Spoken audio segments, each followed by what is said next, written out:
दोस्तों नमस्कार, मैं अनुराग तिवारी आप सभी का अपनी यूट्यूब चैनल करेक्ट इंडिया में स्वागत करता हूं। दोस्तों 2002 गोधरा दंगे के पश्चात एक महिला जिसका नाम बिल्किस बानो है। दोस्तों इस महिला की ज़िंदगी में गोधरा दंगे के पश्चात इस महिला की ज़िंदगी में एक ऐसी घटना घटी कि इसकी ज़िंदगी आज तक स्थिर तरीके से चल नहीं पा रही है। दोस्तों अगर उस घटना की बात हम करें तो आप सुनकर और देखकर आश्चर्यचकित हो जाएंगे। दोस्तों इस महिला का नाम बिल्किस बानो है और इसकी अगर मैं बात करूं कि वह कौन सी घटना थी कि जो इसकी ज़िंदगी को बर्बाद करके रख दिया। दोस्तों इस महिला की ज़िंदगी में एक ऐसा भूचाल आ गया कि इस महिला का पूरा परिवार पूरी तरीके से टूट चुका है।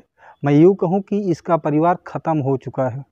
दोस्तों उधर गोधरा दंगा हुआ और गोधरा दंगे के जस्ट पश्चात इस महिला जो कि हम गुजरात के अहमदाबाद ज़िले की है और अहमदाबाद के ही 11 आरोपी जो इस महिला के साथ इसके घर पर हमला करते हैं और इस महिला के साथ मिलकर बलात्कार करते हैं। दोस्तों यह बलात्कार उस समय हुआ कि जब इस महिला के पेट में 5 महीने का बच्चा था, यानी वो प्रेग्नेंट थी, 5 महीने पेट से थी। दोस्तों न सिर्फ इन 11 दरिंदों ने इस महिला का बलात्कार किया बल्कि इसकी 3 वर्षीय बेटी जिसका नाम कुछ भी रहा होगा, मैं नहीं जानता हूं, जो कि अभी तक मुझे नहीं मालूम है, लेकिन 3 वर्ष की वह बेटी थी और उसकी भी हत्या इन 11 दरिंदों ने कर दिया। दोस्तों इसका पूरा परिवार तहस नहस कर दिया गया।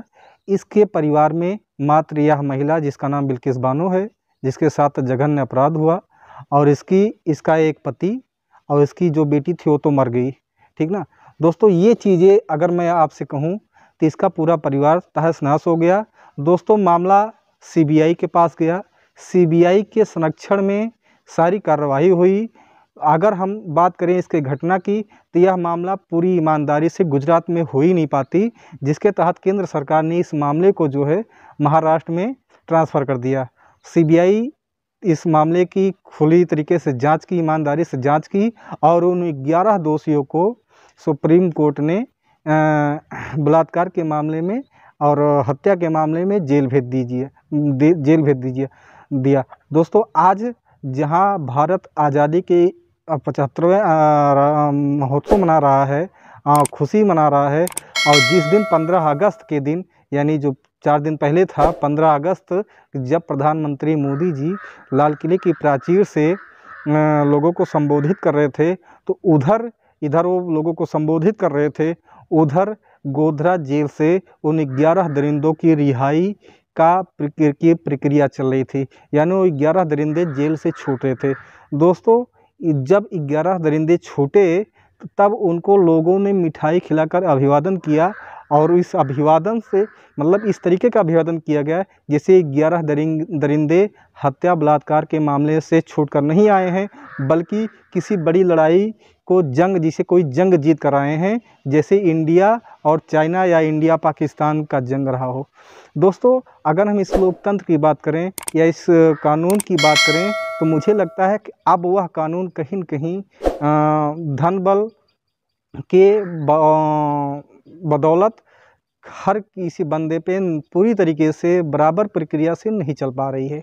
जिसके पास धन है, जिसके पास बल है, जिसके पास पावर है, उसके लिए अलग कानून है, जो कमज़ोर वर्ग का व्यक्ति है उसके लिए कानून अलग है।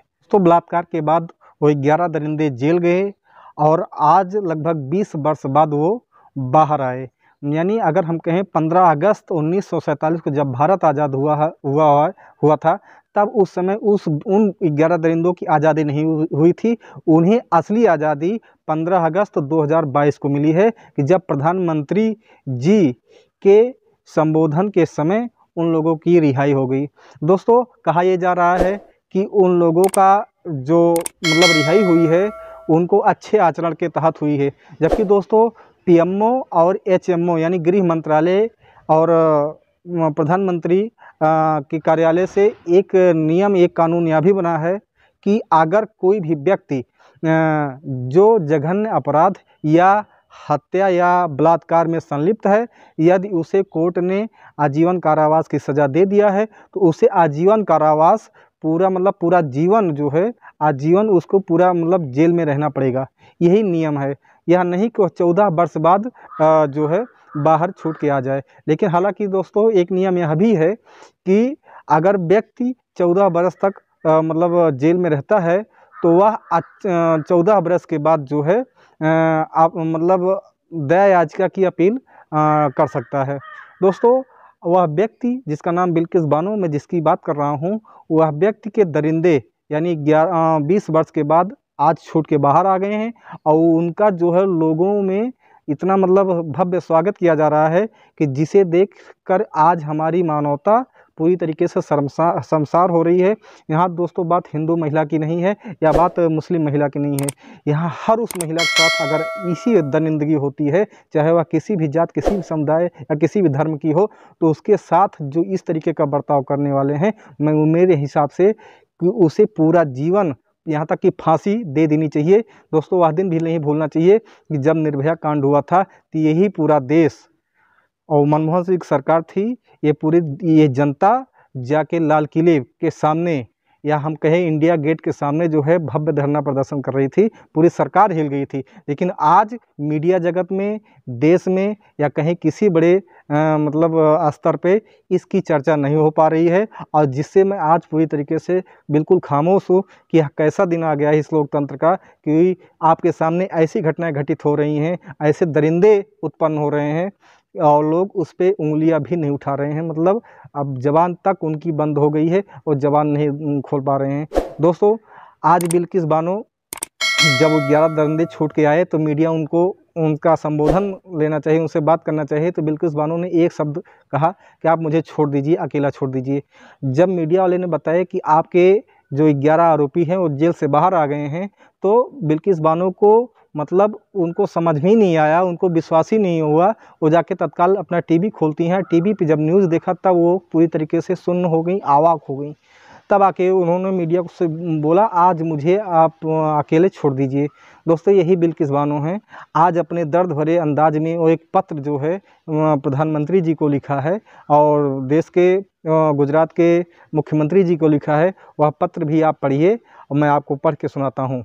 दोस्तों यह पत्र जो है जो आपकी स्क्रीन पर दिखाई दे रहा है, इसे आप ध्यानपूर्वक पढ़िए और देखिए। दोस्तों यह पत्र है और जो बिल्किस बानो लिखती हैं कि 15 अगस्त 2022 को मुझ पर जैसे पिछले 20 सालों का सदमा फिर से कहर बनकर टूट पड़ा है, जब मैंने सुना कि जिन 11 आरोपियों ने पूरा जीवन नष्ट किया, मेरे आँखों के सामने मेरे पूरे परिवार को ख़त्म किया, मेरी 3 साल की बेटी है मुझसे छीन ली, वो सभी रिहा कर दिए गए हैं, अब वो खुश होकर घूम रहे हैं। ये सुनने के बाद मेरे पास कोई शब्द ही नहीं है। मैं सुन्न और खामोश सी हो गई हूँ। दोस्तों बिल्किस बानो आगे क्या लिखती हैं वो भी आप जो ये इंग्लिश में लेटर है मैं इसका हिंदी में अनुवाद करके आप लोगों को बता रहा हूँ, आप ध्यान से सुनिए। बिल्किस बानो आगे क्या कहती हैं, मैं केवल इतना कह सकती हूँ कि क्या एक औरत को दिए गए न्याय का अंत यही है। मैंने इस देश के सबसे ऊंचे न्यायालय पर विश्वास रखा, मैंने इस व्यवस्था पर विश्वास रखा। मैं धीरे धीरे अपने सदमे के साथ जीना सीख रही थी, लेकिन इन 11 आरोपियों की रिहाई ने मुझसे मेरी शांति छीन ली। दोस्तों और आगे क्या लिख रही हैं, और न्याय की व्यवस्था मेरे भरोसे को हिला दिया है। यानी वो उनका कहना है, उनका एक तरीके से न्यायपालिका पर भी विश्वास खत्म हो गया है। दोस्तों अब आगे बिल्किस बानो आगे क्या कह रही हैं उसे भी आप सुनिए। बिल्किस बानो ने कहा कि मेरा दुख और ये डगमगाता विश्वास सिर्फ अपने लिए नहीं, उन सभी औरतों के लिए है जो इंसाफ की तलब में अदालतों में लड़ाई लड़ रही हैं।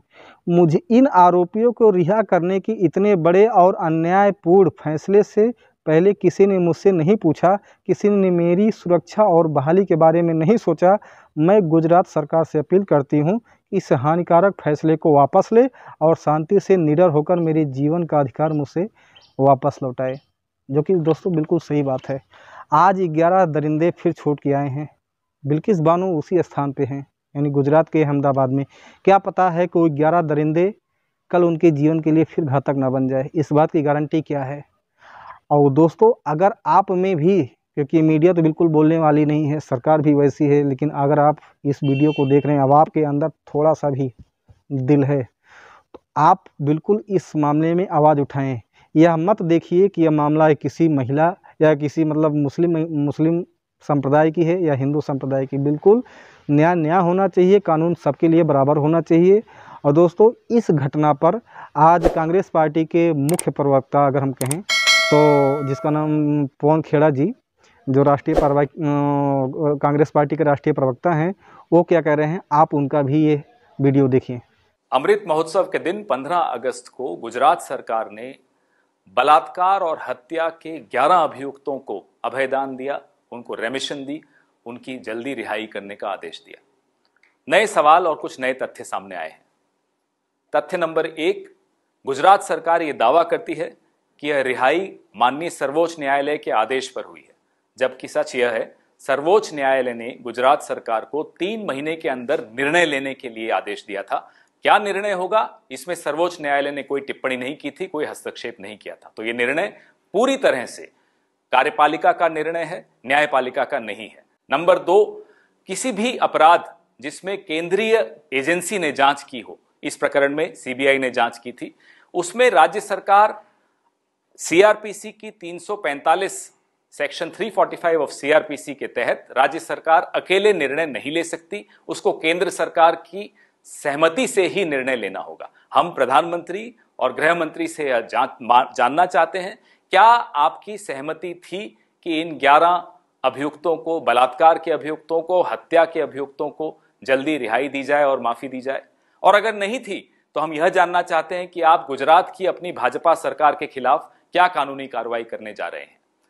दूसरा एक और इसमें महत्वपूर्ण तथ्य यह है, कहा यह जा रहा है गुजरात सरकार द्वारा कि 1992 की नीति के तहत यह क्षमादान दिया गया, यह रिहाई की गई।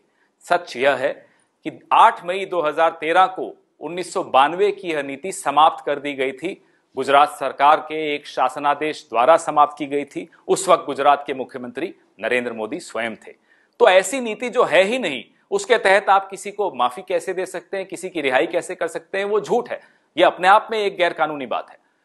और अगर 2014 के नीति के तहत की गई है, तो 2014 की नीति में जो हत्यारे हैं, जिन्होंने बलात्कार किया है या सामूहिक बलात्कार किया है, वह बिल्कुल इस तरह की नीति में माफी उनको नहीं मिल सकती, उनकी जल्दी रिहाई नहीं हो सकती।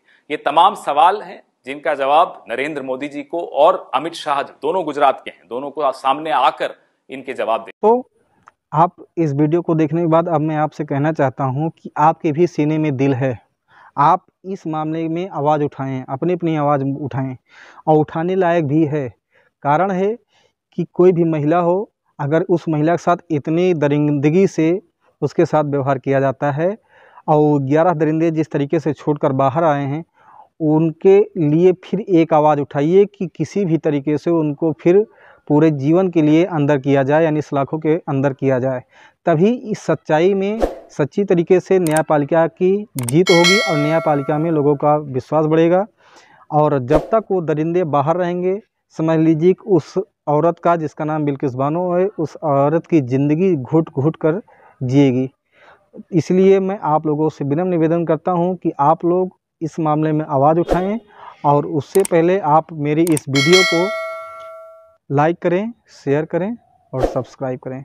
दोस्तों, आज के लिए बस इतना ही। आगे फिर मिलते हैं। जय हिंद, जय भारत।